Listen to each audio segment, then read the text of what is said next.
तो hello and इस video के अंदर मैं एक्सप्लेन करने वाला हूँ लेवलिंग विद द गॉड के चैप्टर 111 का। एंड अगर तुम सभी ने पिछले चैप्टर्स को नहीं देखा है तो उसका लिंक डिस्क्रिप्शन में मिल जाएगा, जहाँ से जाकर तुम सभी पिछले एपिसोड को देख सकते हो। तो जैसा कि हमने पिछले एपिसोड में देखा था, जहाँ पर कि किम अब उस जगह पे आ गया था जहाँ पर कि हरकुलस रहते थे, और उस जगह पे आने के बाद वो हरकुलस के साथ रहने लगता है और जो भी चीजें हरकुलस करते थे वो उन्हीं के साथ करने लगता है। और वहीं पर हमारा लास्ट एपिसोड खत्म हुआ था और अब ये चैप्टर भी वहीं से शुरू होता है, जिसके बाद अब हमें अगले मॉर्निंग का सीन दिखाया जाता है, जहाँ पर कि अभी भी किम और हरकुलस लकड़ियों का काम कर रहे होते हैं। और तभी हरकुलस किम से कहते हैं कि तुम इन लकड़ियों को काफी अच्छे से उठा रहे हो, और इसलिए वो कहते हैं ये किसी भी फ्लोर पे मिलने वाली नॉर्मल मेटल से काफी ज्यादा ही हैवी है। जो सुन किम भी कहता है कि हाँ, इसे उठाने के बाद मुझे भी पता चल चुका है कि ये सच में कुछ ज्यादा ही हैवी है। और तभी हरकुलस उन लकड़ियों को काफी आसानी से उठाकर ले जाने लगते हैं, जिन्हें देखने के बाद किम कहता है कि मैं ये बता सकता हूँ कि अगर हम सभी बात करें कि टावर के अंदर इस स्ट्रेंथ में कौन सबसे ज्यादा ताकतवर है, तो वो हरकुलस के अलावा और कोई नहीं हो सकता है। क्योंकि वो कहता है कि आखिर कौन इन लोहे जैसी लकड़ियों को बिना किसी टूल का इस्तेमाल किए ऐसे उठा के ले जा सकता है, वो भी एक बार नहीं बल्कि डेली। और तभी हरकुलस उन लकड़ी को ले जाते हुए किम से पूछते हैं कि आखिर तुम अभी भी यहाँ पर क्यों हो? तुमने तो कहा था कि तुम यहाँ पर कुछ ही देर आराम करने वाले हो, और यहाँ पर लगभग अभी 3 दिन हो चुके हैं, पर फिर भी तुम अभी तक नहीं गए। जो सुन किम कहता है कि यहाँ पर रहना उतना भी बुरा नहीं है। जो सुन हरकुलस कहते हैं तो इसका मतलब ये है कि तुम्हारा जो अगला फ्लोर का टेस्ट होने वाला है उसमें अभी भी कुछ टाइम बचे हैं। जो सुन किम कहता है कि हाँ, ऐसे ही बात है। जो सुन हरकुलस किम से कहते हैं कि तुम्हें कैसे भी करके आज रात होने से पहले यहाँ से निकलना चाहिए। और वो ये जब बोल रहे होते हैं तब उनकी आज का कलर भी चेंज हो जाता है, जिसे किम भी नोटिस कर लेता है। और इसलिए किम बताता है कि इनकी आज का कलर तब चेंज होता है जब ये किसी फाइट में जाने वाले होते हैं। और इसलिए वो हरकुलस से पूछता है कि मुझे आज ही क्यों लीव करना चाहिए। जो सुन हरकुलस किम से बताते हैं कि जब यहाँ पर रात होगी तो ये जगह काफी खतरनाक हो जाएगा।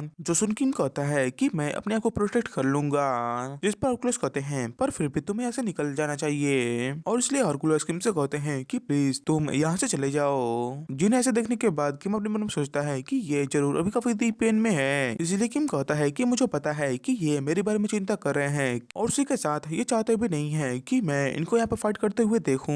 इसलिए किम हरकुलस से कहता है कि तुम्हारी पर्सनालिटी तो काफी डिफरेंट है जो कि लोग तुम्हारे बारे में बोलते हैं। इसलिए किम हरकुलस से पूछता है कि मुझे बताओ कि आखिर तुम जायंट से इतना हिट क्यों करते हो। जो सुन हरकुलस अब यहाँ पर गुस्से में किम से कहते हैं कि मुझे पता नहीं है कि आखिर तुमने मेरे बारे में क्या सुना है, पर अब यहाँ पर तुम चुप हो जाओ। जो सुन किम कहता है कि मुझे पता है कि सूट और जेंटे जैसे तुम्हारे पहले जायंट्स भी काफी अच्छे फ्रेंड थे। जो सुनने के बाद अब यहाँ पर हरकुलस के अंदर से एक ही बार में काफी सारे अमाउंट में माना रिलीज होता है, और जब वो माना ब्लास्ट किम को लगता है तब इसलिए वो कहता है कि जब इनका माना यहाँ पर मुझे लगा तो मुझे तो ऐसा लगा कि मेरी बॉडी अभी यहाँ पर ब्लास्ट कर जाएगी। और तभी हरकुलस किम से कहते हैं कि तुम यहाँ पर जितने क्वेश्चन को पूछ रहे हो वो सभी क्वेश्चन अननेसेसरी हैं। और तभी वो शांत होते हुए किम से कहते हैं कि मुझे लगता है कि हम सभी उतने भी अभी क्लोज नहीं हैं कि हम सभी इन चीजों के बारे में बात करें। और इसलिए वो फिर से किम से कहते हैं कि मैंने तुमसे कहा कि तुम यहाँ से चले जाओ, क्योंकि तुमने अभी तक जितने भी फ्लोर्स को क्लाइम किया होगा ये फ्लोर उन सभी फ्लोर से काफी डिफरेंट है। जो सभी बातें सुनने के बाद किम भी अपने मन में सोचता है कि मुझे पता था कि यहाँ पर ऐसे ही होगा, क्योंकि हम सभी इस टाइमलाइन के अंदर एक दूसरे को काफी लंबे समय से नहीं जानते हैं। इसलिए वो कहता है मुझे इसके बारे में पहले से ही पता चल गया था कि मैं ऐसे टीप कन्वर्सेशन के अंदर तुम्हारे साथ लंबे समय तक नहीं जा सकता हूँ। और किम कहता है कि मैं तुम्हें ऐसे भी नहीं छोड़ के जा सकता हूँ। इसलिए वो अपने मन में सोचता है कि तुम्हें जब सभी चीजों के बारे में पता चलेगा तो तुम काफी सारी चीजों के ऊपर काफी रिग्रेट करोगे। और उसी के साथ हरकुलस भी अब यहाँ पर अपने वेस्ट या फिर हेलमेट जो भी बोले उसे पहन लेते हैं, और उनके वो चीज पहनते के साथ ही वहाँ पे बताया जाता है कि जो 16वां टेस्ट है वो चालू हो चुका है, और उसके साथ जो जायंट्स और ह्यूमन के बीच में प्रॉमिस था उसे भी फुलफिल कर दिया गया है। और अब जो टावर का ऑनर है वो बदल चुका है, और उसी के साथ इस जगह पे कोई भी अगर अनरजिस्टर्ड स्पेसी होगा तो उसके ऊपर पेनल्टीज लगेंगे।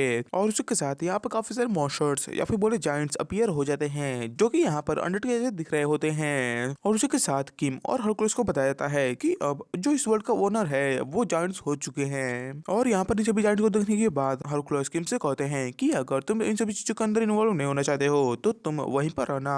और यहाँ पर जब ये सभी अंडर जायंट्स हरकुलस को देखते हैं तब वो भी हरकुलस के ऊपर अटैक कर देते हैं, और उसके साथ हरकुलस और इन सभी अंडर जायंट्स में फाइट चालू हो जाती है। और यहाँ पर जब हरकुलस इन सभी अंडर से फाइट कर रहे होते हैं तब उनके ऊपर काफी सारी पेनल्टीज भी लगती हैं, जिसकी वजह से उन्हें काफी हर्ट भी हो रहा होता है, लेकिन फिर भी वो यहाँ पर अपने आप को रोकते नहीं है। और यहाँ पर उन सभी अंडर जायंट से फाइट करने लगते हैं, जिसकी वजह से उनके ऊपर और भी काफी सारी पेनल्टीज लगती हैं और ये पेनल्टीज कुछ कम नहीं होती हैं और इनका जो इफेक्ट होता है वो भी कम नहीं होता है, बल्कि ये इफेक्ट काफी डेडली होता है। और अगर यहाँ पर कोई भी नॉर्मल प्लेयर होता है या फिर कोई भी नॉर्मल हाई रैंकर होता तो वो अभी तक इन सभी पेनल्टीज को मिलने के बाद अभी तक मारा गया होता, लेकिन यहाँ पर हरकुलस इन सभी पेनल्टीज के बाद भी रुकते नहीं है और उन सभी अनडेड जायंट्स को मारते रहते हैं। और यहाँ पर हरकुलस इन सभी जायंट्स को काफी बेरहमी से मार रहे होते हैं और इसलिए यहाँ पर इन सभी जायंट्स को यहाँ पर ऐसे मारते हुए देखने के बाद किम को हरकुलस की एक बात याद आती है कि अगर हम सब किसी भी फाइट के अंदर बिना किसी गोल को उतरते हैं तब वो फाइट कोई फाइट नहीं रहती है, बल्कि वो बस एक नरसंहार होता है जिसमें कि हमारे पास कोई भी गोल नहीं होता है। और इसलिए वैसे फाइट को फाइट नहीं बल्कि बस नरसंहार बोला जाता है। और इसलिए किम जब हरकुलस को ऐसे इन सभी अनडेड जायंट्स को मारते हुए देखता है तब वो भी कहता है कि मुझे विश्वास नहीं हो रहा है कि मैं अभी क्या देख रहा हूँ। और इसलिए वो कहता है कि यहाँ पर तो वही बात हो रही है कि बिना किसी गोल के बस नरसंहार हो रहा है। और इसलिए किम कहता है कि मुझे हैरानी तो इस बात पे हो रहा है कि ये सभी नरसंहार करने वाला और कोई नहीं बल्कि खुद